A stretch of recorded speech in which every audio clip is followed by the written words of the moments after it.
is Rachel, and today I'm here to talk about a topic that many students and adults face on the daily. I'll be talking about procrastination, but just in 5 minutes. I'm just kidding. We procrastinate finishing school projects, homework, chores, creative work, art projects, making life changes, literally everything in our lives. We even procrastinate trying to eliminate procrastination from our lives. Essentially, we procrastinate trying to get rid of procrastination, leading to more procrastination happening in the end. Historically, us humans have struggled with getting things done since the dawn of civilization. Procrastination is in no way only a modern-day problem. One of the earliest mentions of procrastination in literature came from the Greek poet Hesiod, often laughed at as the father of didactic poetry. In his epic poem Works and Days, Hesiod implores his brother Perseus to stop putting off his responsibilities after the irresponsible sibling squandered his inheritance. When Perseus looks to Hesiod for help in replenishing his assets, Hesiod writes, quote, "Do not put off your work till tomorrow, the day after, for a sluggish worker does not fill his barn, nor one who puts off his work. Industry makes work go well, but a man who puts off work is always at hand's grips with ruin." End quote. Interestingly enough, procrastination has actually proved somewhat useful for geniuses such as Leonardo da Vinci, who completed less than 20 paintings in his life because he couldn't stop conceiving and working on new creative projects, leaving many of his works unfinished. Da Vinci also loved spending time in his drawing in his notebook, and this aimless doodling might have resulted in the invention of the world's first functional flying contraption, multiple war machines, a blueprint for a helicopter, all jumped up by Da Vinci in his collection of sketchbooks. Unfortunately, most of us aren't a modern-day Leonardo da Vinci, although I wish if I doodled that magically I would win a Nobel Award and, invent these new inventions and time machines, but sadly that doesn't work for any of us. So it's advisable for us to cut down on damaging habits such as procrastination. There isn't any hard, fast rule to stopping procrastination, because as I mentioned above, we procrastinate to stopping ourselves to procrastinate. So we need to embrace this natural habit and learn effective methods of controlling it. There are several well-known ways that students can minimize their procrastination habits. And a lot of these well-known ways are reminding yourself of what you need to do.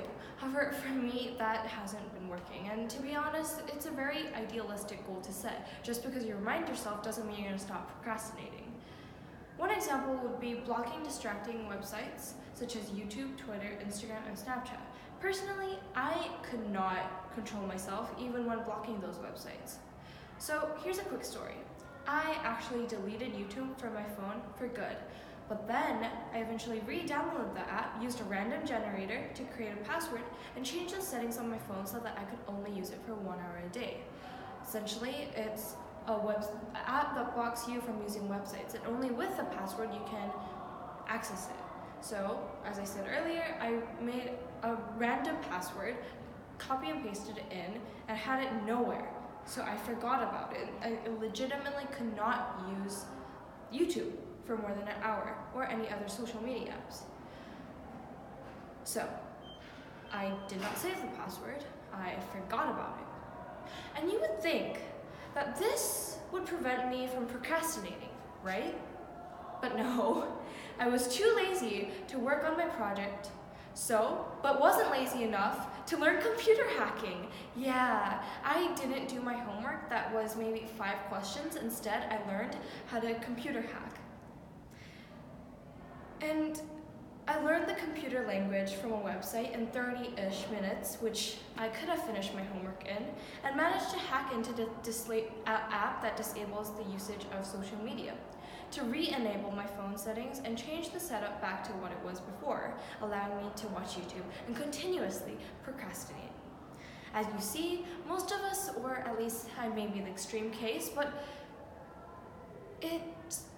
apps and tips such as blocking yourself from distracting apps really don't help, because either you find a way to get around that and get past it and then reuse those apps, or you find another thing to do. Instead of YouTube, maybe Netflix. Instead of Netflix, maybe anime. Instead of anime, webtoon. Instead of webtoon, you doodle. It goes on forever. You can always procrastinate.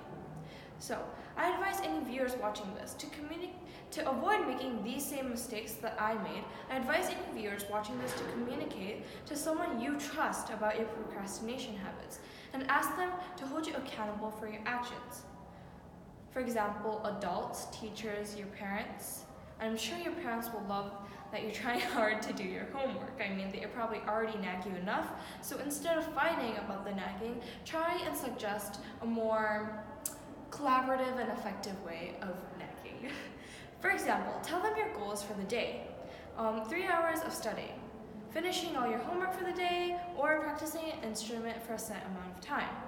Now that someone other than you knows about what you want to achieve, they can check on you to make sure you're doing what you're supposed to be doing, oftentimes. Or, for example, if a teacher finds this hard, just put yourself in a public area where you can't lazily run off to your bed and lay down and start watching YouTube or go on any social media app. For example, the school library. If you sit there, you feel the pressure to be working on other things.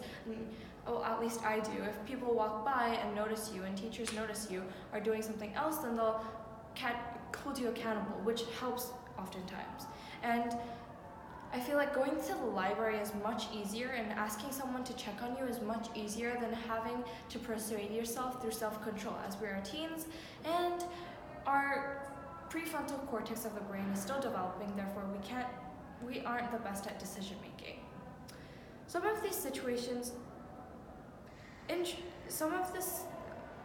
the key to cliche methods oftentimes circle around self-control, like I mentioned earlier. There are times where we, as adolescents and teenagers, are unable to control ourselves most of the times. And there are times, and this is when we need to put ourselves in situations in which we can't be distracted.